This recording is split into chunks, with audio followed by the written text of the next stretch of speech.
Alrighty, guys. Today we're going to talk about the history and tradition of Argentine theater. Let's get into it.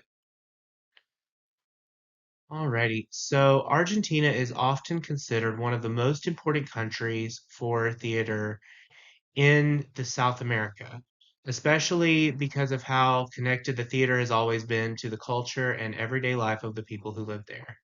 When I initially started researching this topic, one thing stood out to me, and that was how Argentine theater doesn't just exist for the sole purpose of entertainment.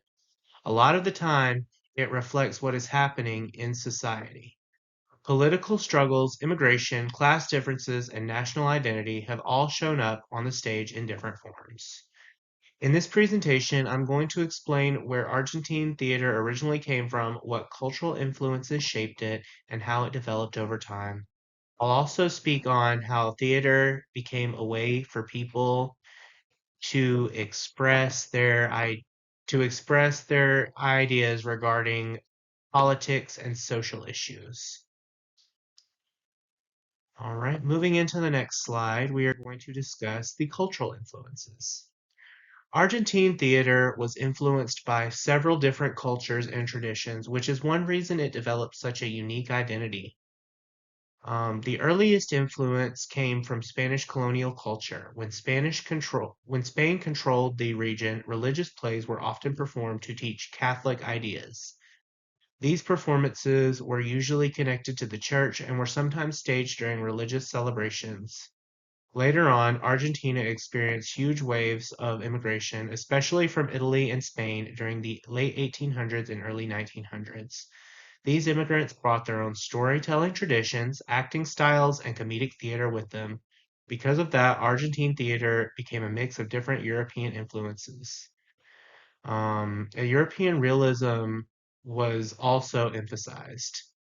Realism focused on everyday life and believable characters instead of just exaggerated or mythical stories.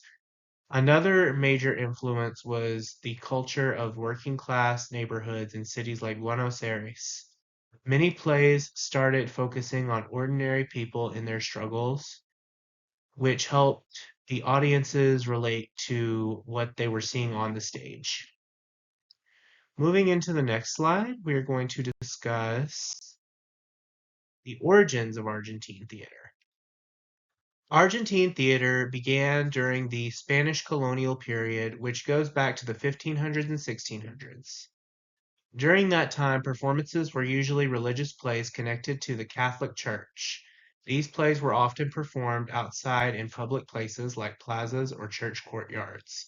One of the oldest and most significant public plazas in Buenos Aires is called Plaza de Mayo, which is pictured in the slide and still exists today.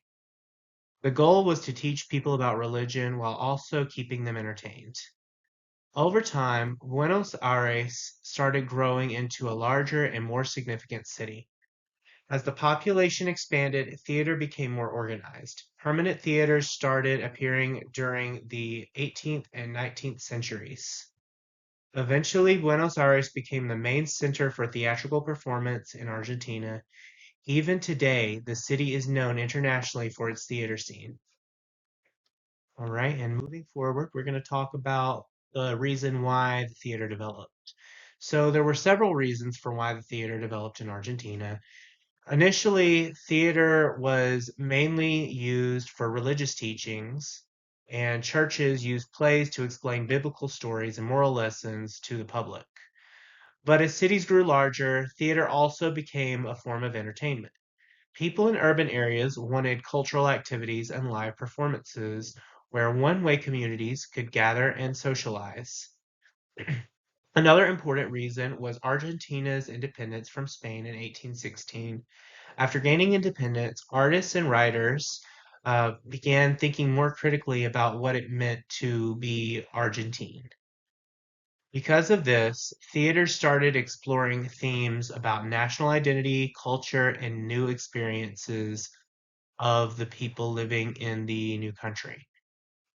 Um, and then next, we're going to discuss the 19th century development. During the 1800s, Argentine theater began developing its own national voice. One of the most common themes was the figure of the Galco. Galcos were similar to cowboys and were seen as symbols of freedom and independence. Because of that, stories about Galcos became very popular in literature and theater. At the same time, theater audiences in cities were growing. Buenos Aires especially had a strong theater culture where people regularly attended performances.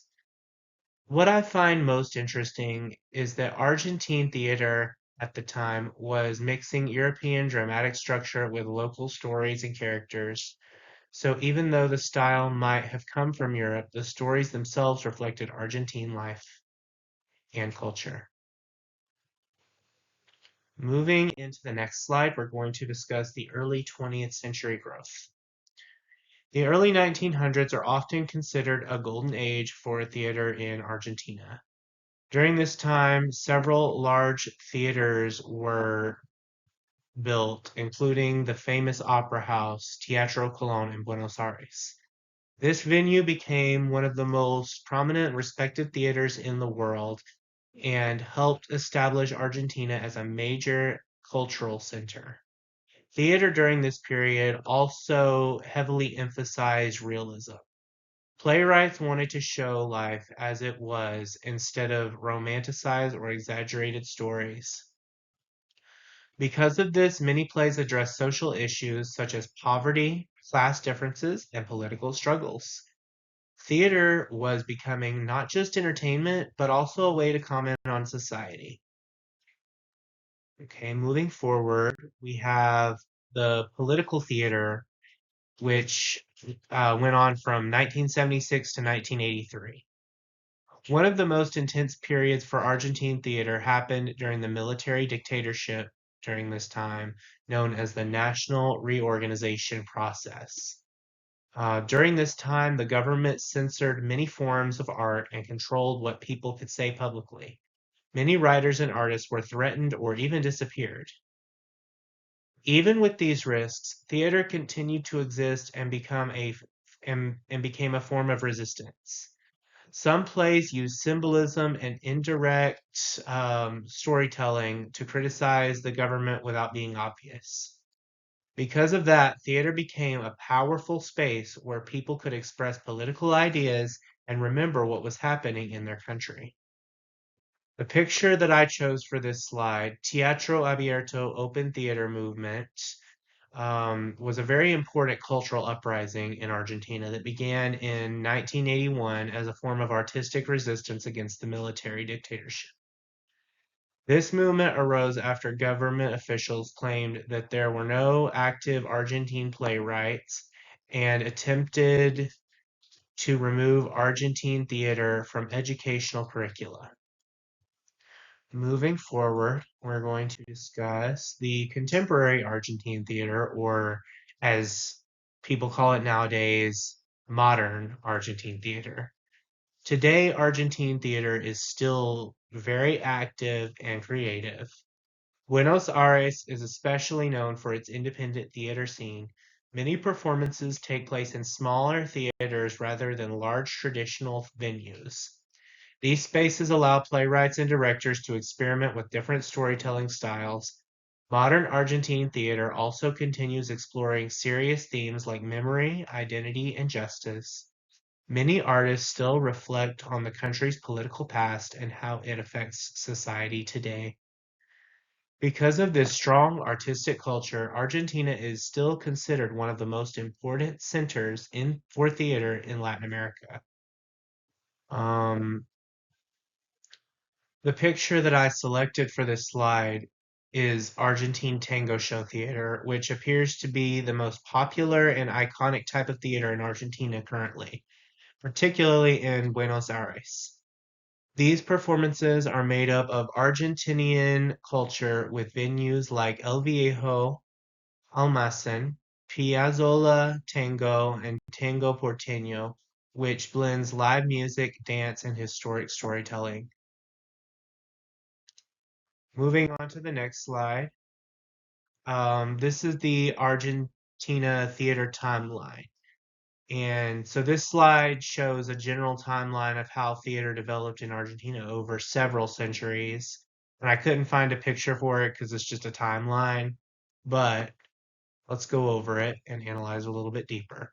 So the earliest forms of theater in Argentina go all the way back to the colonial period from the 1500s to the 1700s when the religion was still under Spanish rule. During this time, most of the Spanish performances were religious dramas that were organized by missionaries and the Catholic Church. These plays were meant to teach religious lessons and moral values to communities. According to Theatrical Worlds by Charlie Mitchell, early theater in the region was strongly influenced by Spanish traditions and religious storytelling. As Argentina moved into the 1800s and eventually gained independence from Spain, theater began to change a lot. Playwrights started writing about national identity and everyday life in Argentina instead of just religious topics. This was eye-opening to me because it shows how the theater started reflecting what people were experiencing in society at the time. Then, in the early 1900s, Argentina entered what many people call a golden age of the theater. Cities like Buenos Aires became a major cultural centers with large theaters and growing industries and growing audiences. My bad. Theater became one of the most popular forms of entertainment, and many new playwrights and performers became well known during this period. Later on, during the military dictatorship from 1976 to 1983, theater became much more political. Some performances were censored, but artists still found ways to use theater to comment on social issues and government control. In some ways, theater became a form of resistance and expression during a really difficult time in Argentina's history. Um, Today in Argentina, they have a really strong independent theater movement. Many productions take place in smaller venues or experimental spaces instead of large traditional theaters like they used back then. This shows how theater in Argentina is still evolving and continuing to explore social and cultural topics. And this timeline kind of leads into the next slide, which shows where Argentina is located and why the city of Buenos Aires became so important for the theater. Moving into the next slide. All right. So here we're going to look at a map of Argentina. So this slide just gives us a brief look at Argentina and where it's located geographically. Argentina is in South America, and it's actually one of the largest countries on the continent. It stretches from the Andes Mountains in the west to the Atlantic Ocean in the east, which means it really has a diverse geography and population. The most important place for theater in Argentina is the capital city, Buenos Aires. The city has been a major cultural center for a long time, especially because it had received large waves of immigrants from Europe in the late 1800s and 1900s. These immigrants brought their own artistic traditions, which helped shape Argentina's theater culture. One thing that I found really interesting about this is that Buenos Aires has a huge theater district along Avenida Corrientes, which is sometimes compared to Broadway in New York. There are tons of theaters there, and the city hosts hundreds of performances every year. Because of this, Buenos Aires is often considered one of the major theater capitals of Latin America.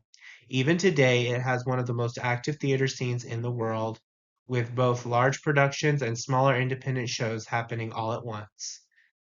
So, overall, understanding where Argentina is and how important Buenos Aires is helps explain why the country became such an important center for theater in South America. The picture in the slide is obviously a map of Argentina, as I stated earlier, with the capital city of Buenos Aires highlighted, as this was truly the hub of Argentine theater and remains so still today. All right, moving on to the next slide. All right, we're at the conclusion. So, Argentine theater has a long history that reflects the culture and struggles of the country. Um, It originally began with religious performances during the colonial period. Over time, immigration and European artistic traditions helped shape how theater developed. During the 19th and 20th centuries, Argentine theater grew into a strong national art form that explored identity, politics, and everyday life. Even today, theater continues to play a significant role in Argentine culture. It allows artists and audience to explore important issues while also keeping the country's artistic traditions alive. All right, and here are the sources I've used. So I hope you all enjoyed listening to that presentation, and I hope you all have a great day, and that's it. Have a good day.